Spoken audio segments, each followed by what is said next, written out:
Kepada yang terhormat, seluruh warga Republik Indonesia, dimanapun Anda berada, khususnya masyarakat Halmahera Maluku Utara. Dengan segala hormat, saya Anissa Madaniah memberitakan tentang tambang emas yang ada di Halmahera. Pemberitahuan ini sengaja saya menggunakan bahasa Indonesia dan tiada satupun kata-kata intelek agar seluruh lapisan masyarakat bisa memahami semua apa yang saya tuliskan. Perlu kalian ketahui bahwa tambang emas yang paling terbesar di seluruh Indonesia tempatnya bukan di Papua, tapi tempatnya berada di Halmahera Maluku Utara. Tambang emas itu milik negara kita. Artinya, emas itu hanya milik negara.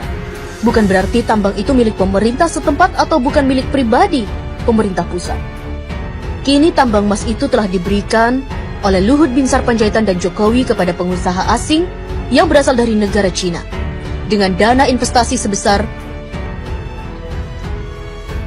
70 triliun 200 miliar rupiah pada tanggal 3 Juli 2017. Selama ini, alasan mereka bahwa tambang-tambang itu hanya untuk kesejahteraan rakyat, tapi kata-kata itu adalah pembodohan atau kata-kata bohong. Sudah berapa banyak tambang-tambang milik negara kita telah dibelikan oleh pemerintah kepada pihak asing. Harusnya seluruh rakyat Indonesia telah menjadi milioner, yang sekolah digaji, yang berobat ke rumah sakit pasti gratis karena setiap jiwa telah menjadi milioner. Tapi, apa yang kita dapat dari hasil tambang-tambang itu? Justru tambang itu habis, dan uangnya bahkan tiada. Malahan, rakyat Indonesia semakin miskin saja.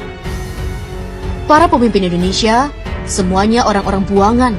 Mereka hanya tumpukan-tumpukan sampah tanpa ilmu pengetahuan, lalu mereka menjadi manifest atau pencari jabatan di negeri ini dengan jalan sogok dan suap. Manifest ini menghalalkan segala cara untuk memperoleh jabatan. Ada yang menggunakan sistem suap, mengelabui rakyat dengan berkampanye dan saling menjatuhkan saingan-saingannya di saat kampanye.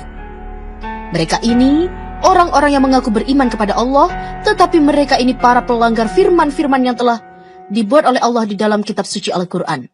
Bahkan, mereka-mereka ini tidak menguasai ilmu pengetahuan dasar dan mirisnya adalah gelar mereka dapat dari hasil membeli atau menebus di sebuah universitas. Sehingga mereka membuat kerusakan pada negeri ini. Bahkan, mereka pun sangat berani merusak bumi ini. Maluku Utara adalah provinsi yang paling terkaya di bumi pertiwi ini. Akan tetapi, warganya dimiskinkan secara sengaja. Wahai saudaraku, ketahuilah oleh dirimu bahwa Maluku Utara adalah provinsi termiskin se-Indonesia karena pemerintah pusat dan gubernur daripada serta wali kota Maluku Utara yang sengaja memiskinkan warga di sana karena Halmahera mengandung batu bara, nikel, tembaga, biji besi, gas, minyak, emas, dan lain-lain. Tambang emas di Halmahera potensinya lebih dari 5 kali lipat dari tambang emas yang ada di Papua milik Freeport. Tambang emas di Halmahera dirampok secara legal melalui pemerintah pusat, dan tambang itu dirampok oleh PT Nusa Halmahera Minerals dan PT Sanatova. Lokasi tambang tersebut di kota Tidore dikuasai oleh PT Satanova di Kecamatan Obat Tengah dan diberi jatah eksploitasi seluas 9.000 hektar. Dan potensi emas nggak bisa ditebak karena emas betat itu sangatlah banyak jumlahnya. Di bagian selatan Gosowong, Maluku Utara, dikelola oleh PT Nusantara Nusa Halmahera Mineral. Pada tahun 2016, mereka berhasil mengantongi emas seberat 10 ton. Di Pulau Bacan, di Obi, dan di Kayoa. Ketiga lokasi ini, pasca pelantikan Gubernur DKI dan pasca pelantikan Gubernur Maluku, akan diberikan secara lelang pada pengusaha yang bermodal sangat besar. Ketiga lokasi ini belum dikelola. Lokasi ini berpotensi logam emas yang sangat melimpah ruah.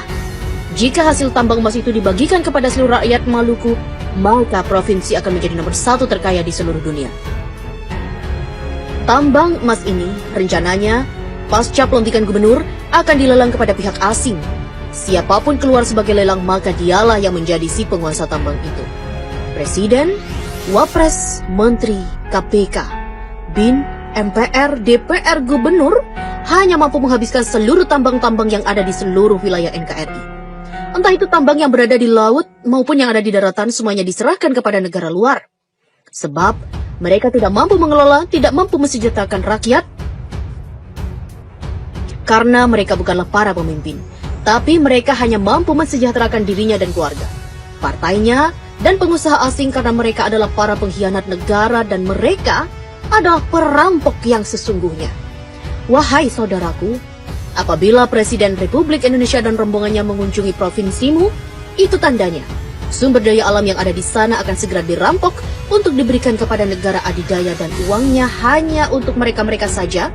Bahkan mereka selalu berhutang pada negara lain dan bahkan mereka mencari para investor asing sebanyak-banyaknya. Hal ini bertujuan hanya mencari kekayaan pribadi mumpung mereka masih menjabat sebagai yang disebut di atas. Saya Anissa Madania, putri Indonesia yang tidak takut terpenjara dan tidak pernah takut untuk mati. Wassalam. Mohon diviralkan biar sampai ke tangan para pejabat yang amanah. Bahkan mereka-mereka ini tidak menguasai ilmu pengetahuan dasar dan mirisnya adalah gelar mereka dapat dari hasil membeli atau menebus di sebuah universitas. Sehingga mereka